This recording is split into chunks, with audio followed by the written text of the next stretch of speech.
मैं क्योंकि आपने जय श्री राम का नारा लगा दिया है राज मिश्रा जी, तो चलिए डिबेट आप ही से शुरू कर देते हैं, है ना। श्री गणेश आप ही से कर लेते हैं। ये बताइए कि मतलब हम बचपन से सुनते चले आ रहे थे कि एक गरीब ब्राह्मण था, चालाक बनिया था, ये कहानियों में हमने पढ़ा है, सुना है।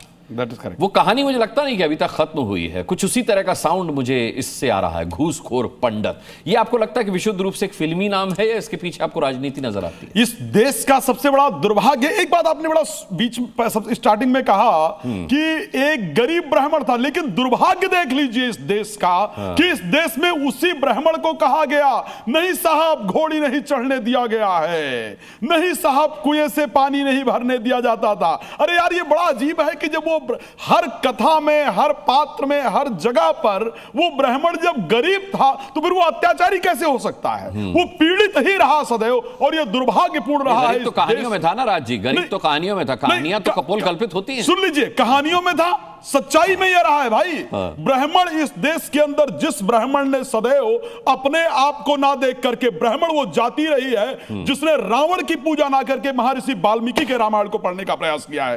ब्राह्मण वो जाति रही है जिसने कबीर जी के दोहों का स्मरण किया है सदैव। ब्राह्मण वो जाति रही है जिसने संत रविदास का स्मरण किया। सुन लीजिए, लेकिन घूसखोर पंडित, यही कहना चाहता हूं कि क्या किसी राजनीतिक व्यक्ति की औकात है, या किसी फिल्म मेकर की औकात है, या किसी सोशल मीडिया वाले व्यक्ति की औकात है कि वो कह दे घूसखोर मौलवी, वो कह दे घूसखोर मुल्ला, वो कह दे घूसखोर पादरी, लेकिन वो कोई नहीं कह सकता है। लेकिन इस देश के अंदर क्या क्या किया है भाई हमने? क्या पाप किया है हमने ब्राह्मण होकर के इस देश के अंदर? जो कहा जा रहा है ब्राह्मण से आजादी, ब्राह्मणवाद से आजादी, मनुवाद से आजादी, पोंगा पंडित कहां से लाए भाई? पोंगा पंडित कौन सा शब्द लेकर के आए हो? आज घूसखोर पंडित, जब भी किसी मुझे मैं आज फिल्म की बात आई है, फिल्म बनती है केदारनाथ, उसमें जिस मुस्लिम का कोई लेना देना नहीं है, उस मुस्लिम एक लड़के को वहां पर हीरो दिखाया जाता है, और पंडित को क्या दिखाया जाता है? पंडित को वहां का जो हेड प्रीस्ट है उसको विलेन के रूप में प्रेजेंट किया जाता है। उसकी लड़की को दिखाया जाता है कि उसकी लड़की प्रेम करती है, और फिर वो लड़का हीरो है, और वो जो पंडित है वो उसको रोकता है, वो विलेन है। तो ये दुर्भाग्यपूर्ण इस देश का रहा है। लेकिन मैं सत्य कह रहा हूं, आज तक अमिताभ बच्चन ने एक फिल्म में मंदिर की सीढ़ियां नहीं चढ़े थे। वो अमिताभ, ये तो आपने ओ माय गॉड OMG एक फिल्म और देखी होगी, जहां संतों का, पीके आपने फिल्म उठा करके देखा होगा, संतों का जबरदस्त अपमान, मंदिर का जबरदस्त अपमान। अरे इतनी अगर औकात है किसी के अंदर तो बना के दिखाओ ना भाई, दिखाओ मदरसे पर एक फिल्म बना करके, दिखाओ ना मौलवियों पर एक फिल्म बनाकर। लेकिन कहना चाहता हूं ब्राह्मणों, अब सिर्फ शास्त्र पढ़ने से ही काम नहीं चलेगा। शास्त्र के साथ अगर आपको अपनी रक्षा करनी है तो शस्त्र भी लेकर के चलना होगा। बिना शस्त्र के इस देश के अंदर अब आपको अपना सम्मान नहीं बचता हुआ दिख रहा है। प्रोफेसर भुवन जोशी भी ब्राह्मण है, रुक जाइए प्रोफेसर भुवन जोशी, क्या अब शास्त्रों से काम नहीं चलेगा, केवल अब शस्त्र उठाने पड़ेंगे ब्राह्मण को? ये तो उन्माद फैलाने वाली बात हो गई। ये उन्माद फैलाने वाला नहीं है। कब तक पीड़ित रहेंगे भाई? अच्छा, डिबेट में गधा का क्या काम, ये बताइए। सॉरी, डिबेट में गधा का क्या काम? गधा का काम है अगर सनातन के खिलाफ, मैं सत्य बता रहा हूं, और अब अगर ब्राह्मण के खिलाफ किसी ने अत्याचार का प्रयास किया, हम इससे, अरे इस देश में कानून व्यवस्था है भाई राज मिश्रा जी, आप अपना मंत्रोच्चारण कीजिए, नहीं मंत्र, यही तो रहा,